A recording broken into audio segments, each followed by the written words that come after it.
Hi. Thank you for attending today's reading. Let's begin. How not wearing a seatbelt saved me from an injury. My father was driving me to my first day of work. My brother worked there for a few months before me. He was in the front seat. I was behind him. We were passing a Dunkin' Donuts, and the only way to park at the Dunkin' Donuts was to parallel park. This one old man didn't check his mirrors, turn on his lights, or do anything at all. Then at full speed he did an illegal U-turn into us. Now, on the other side of the road there was a sidewalk, then a church parking lot. Thankfully nobody was in the other lane from the sidewalk at the time because my dad had to swerve out of the way. But my door still ended up getting hit. Guess what? I wasn't wearing a seatbelt. So the force of the collision sent me flying to the other side of the car. But I didn't get hurt because of that. I was just discombobulated. Once I was calmed down, I took a look at my door and noticed how destroyed it was. It was caved in. There were sharp pieces all around sticking into the car. And there would have been no room for my right thigh to even exist. And that's the story of how not wearing a seatbelt saved me from injury. End of story. Next story. I barely escaped being murdered by one of my best friends. A few more seconds, and he would have killed me. Gary and Richard shared a dorm in college. I still lived with my parents. We'd all been varying degrees of friends for the past 6 to 8 years. But we were like the three amigos at this point. Gary and Richard had a closer bond. And I had a different best friend outside of our three amigoship. Richard was always honest with us that he was diagnosed psychotic. But he took medication for it. And we'd always made him a much more nicer person. It was obvious to me the benefits that weed gave him. We were all stoners. I'll always remember the night in Gary's car when Richard was high and sobbing, begging me to help him understand what love feels like. I still feel sympathy for him. He didn't choose to be born the way that he is. I wanted to help him understand love. But I didn't know how. One night, we started getting fucked up at their dorm. It was the first time we really got drunk with Richard.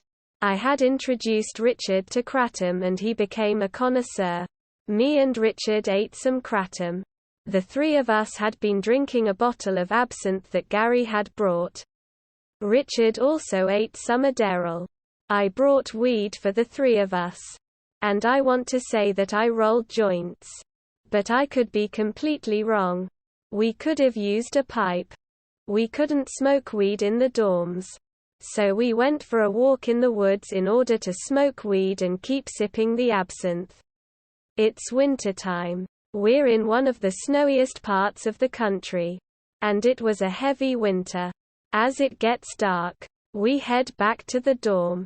We'd killed the whole bottle of absinthe. Richard literally drank half the bottle to himself.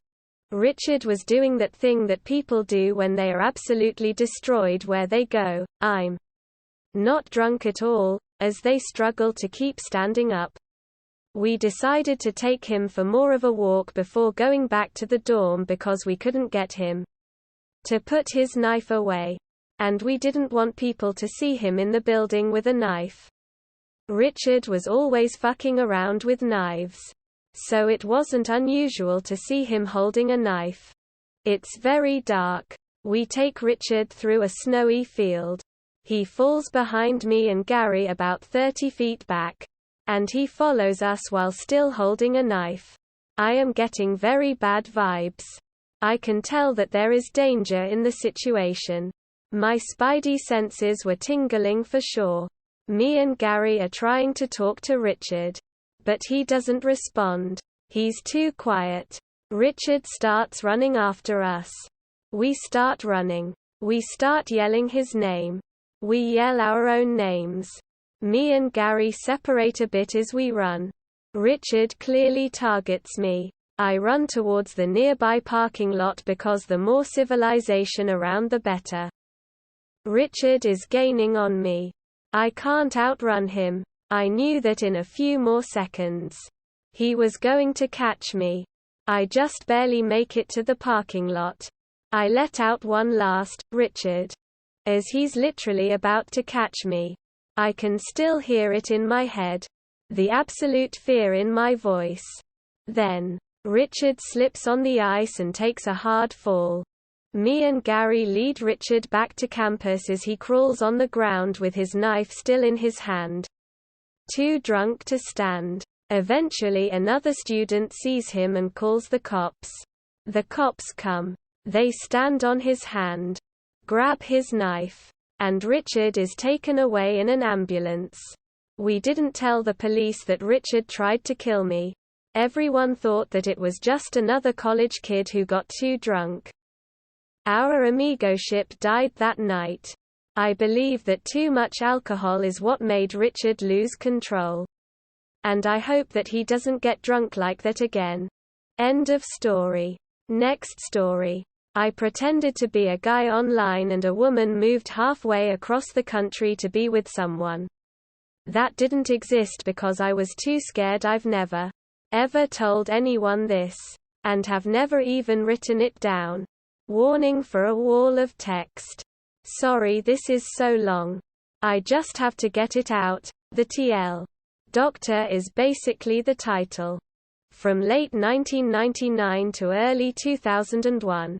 I pretended to be a man online and had several women that I communicated with daily through email. Nearly all of whom wanted to have a relationship with me. I created an entire backstory for this fake man. And I got so the backstory was so consistent that it seemed real. Even to me. I found older women, in their late 40s, 50s, through dating sites and just by contacting random strangers through instant messenger. I was never flirty with them. Never sexual. Nothing like that. But all of the women I emailed with were vulnerable in some way. A couple of them were unemployed and living with family. One of them was marginally employed but suffered from poor health. Another was recently divorced. Another was just looking for some sort of adventure in her life. I liked the attention. I liked always having emails waiting for me. I liked it that I was someone these people admired. It eased my loneliness. At the time, I was a 14-year-old high school student stuck in a new town in the middle of nowhere with no one to talk to. I didn't like people my own age and had no real interest in the stuff teenagers are normally into. Like I said, it was never romantic. I'm a straight female, and on the few occasions that a woman would make it clear that she wanted a romantic relationship with me, I ended it. I told him at the time that I was only looking for friends. And that I thought women made better pen pals. I gave them some bullshit about women being easier to talk to, open to new ideas, etc. But really all it was that I was afraid if I had a male pen pal, he'd eventually realize that he wasn't talking to another man. I would take stories from my own life or stories I had heard, spin them a little, and make them part of this man's background. I planned out what college he'd gone to during what years, what towns he had lived in, what jobs he'd had, what countries he had traveled in, what businesses he had owned. I made details about his childhood, even right down to what the wallpaper in his childhood bedroom had looked like. I had an entire timeline of his life so that the story would be consistent from person to person. So that I would never be caught in my own lie. His life was a reflection of what I wanted my life to be at that age. And so I was sort of living through this character. And it worked. People believed me. Like I said, I found some of these women through dating sites. But I had no intention of being romantic with them. Whenever one of them contacted me through the dating site, I always had an excuse as to why I didn't want a romantic online relationship. The profile is sort of old. And I'm seeing someone right now. I really want to get to know you first, etc. A few of them were surprisingly fine with just being friends. It's just that dating sites are a good place to find people who were willing to open themselves up to another person. Remember, this was the early 2000s. Before there were a lot of pen pal sites. I happily hid behind this persona online and eventually began instant messaging every day with this one woman named Pat. Pat was going through a rough time in her life. She was deeply in debt, unemployed, living with her sister, whom she despised. There had been a domino effect of shitty happenstances that had occurred in her life over the course of a few years that had landed her in that position. Pat was in her early 50s. And I got so that I really enjoyed talking with her. She was smart and funny and open to talking about all the new ideas that were fermenting in my teenaged head, which I pretended were coming from a 50-something dude who was undergoing an emotional awakening. After a lifetime of emotional suppression, she didn't have anything better to do, and I, being a now 15-year-old teenager on summer break in a town where I had no friends, didn't have anything better to do either. Pat lived in Minnesota, and I told her that I lived in southern Florida near the ocean. She loved hearing about what the ocean looked like that day. I knew how to access webcams of the ocean. She did not. So I would just tell her what the waves looked like. I even sent her some shells from a beach when I vacationed in Florida late that summer so that the postal code stamp would be near where I had told her that I lived. I made up historical facts to tell her, which were completely false. I went through relationship dramas as this man that she advised me on. I told her of spiritual awakenings that I'd experienced. She told me things she said she'd never told anyone, etc. I found pictures online of a random nobody and sent those to her, claiming it was me. I found other pictures of a random house and sent those to her, claiming it was my home. We were good friends. It's just that I wasn't who she thought I was. Pat very nearly caught me a few times.